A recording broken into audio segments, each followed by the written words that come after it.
আমি তোমাকে বলছি আমার শাড়ি লাগবে, শাড়ি নিয়ে আসছি আমার জন্য।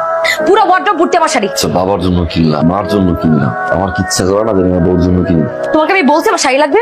তোমার মতো গাধা মানুষ আমি আমার লাইফে আর একটাও দেখি নাই। এখন পর্যন্ত তুমি সেই লোন শোধ করতে পারো নাই, আমার জন্য শাড়ি নিয়ে আসছো, মার জন্য শাড়ি নিয়ে আসছো। আস্তে কথা বলো না। শফিক, আমি কি কখনো তোমার কাছে কিছু চাইছি? তোমার কাছে কি একটা বার মনে হয়নি যে তোমার বাবা অসুস্থ, তাকে তোমার চেন্নাই পাঠাইতে হবে, তোমার লোন শোধ করতে হবে? তোমার কাছে কি তোমার শাড়ি কিনা, বাবার জন্য জিনিসপত্র কিনা, ঘড়ি কিনা, এগুলো কি খুবই ইম্পর্টেন্ট ছিল? মাসে 10-12 তারিখের পরে যখন টাকাটা শেষ হয়ে যায়, আমি জানি আমি কিরকম করে রান্না করে সামলাই। আমার চাপা কষ্টটা আমি কাউরে বলতে পারি না। আমার নতুন শাড়ির থেকে আমার জামার জুতা কেনাটা বেশি দরকার ছিল। তোমার জুতাটা ফিতে সেলাই দিয়ে দিয়ে পড়তেছে, একটা নিজের কথা ভাবছো। আমি তো জানি তোমার কত কষ্ট হয়, তুমি সবার জন্য না। আমার আর এগুলো দেখতে ভালো লাগে না। শোনো, পৃথিবীতে যে মানুষগুলো সব নানান রকম বাধা আসে, বিপত্তি আসে, আল্লাহ তাআলা সবচেয়ে বেশি পরীক্ষা করে সব মানুষের। কি খবর তোরা?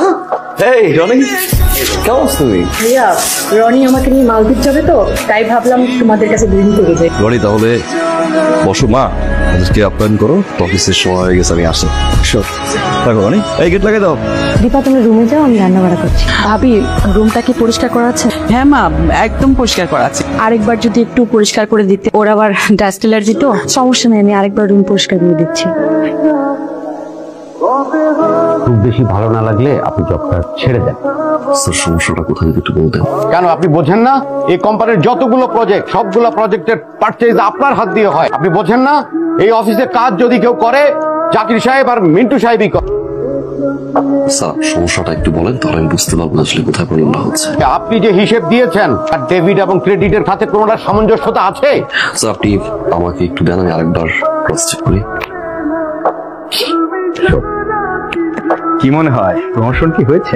একটা মানুষ কিভাবে সব থেকে প্রতিদিন বসের ছাড়ি শুনে কি শুরু করলেন আপনারা? শফিক ভাই আপনাদের কারণে বসের কাছে কতগুলো কথা শুনলো। শফিক সাহেব, কি দরকার তো জানি, ফাইলগুলো ছেড়ে দেয়, কিছু টাকা কামান, আমরাও কিছু কামান, আপনি বেশি নেন। আমি সারা জীবন বছর জারি কেউ ভাই, তারপর সব নষ্ট করবো না, কারণ বাবার শিক্ষা। হ্যালো, কই তুমি? কোথায় আবার? আমি তো অফিসে। তো বাসার ফ্রিজের যে মাছ আছে ওটা কি তোমার বোনের জামা পেয়েছে তুলে দেওয়া যাবে না? এখন তোমাকে অফিস থেকে ছুটি নিয়ে বাজারে গিয়ে বাজার করতে হবে। কি বলেন? অফিস থেকে কি আর বেরোবো? এমনিতেই বস। শফিককে ফোন করেছিলে? হ্যাঁ মা, ও আসছে।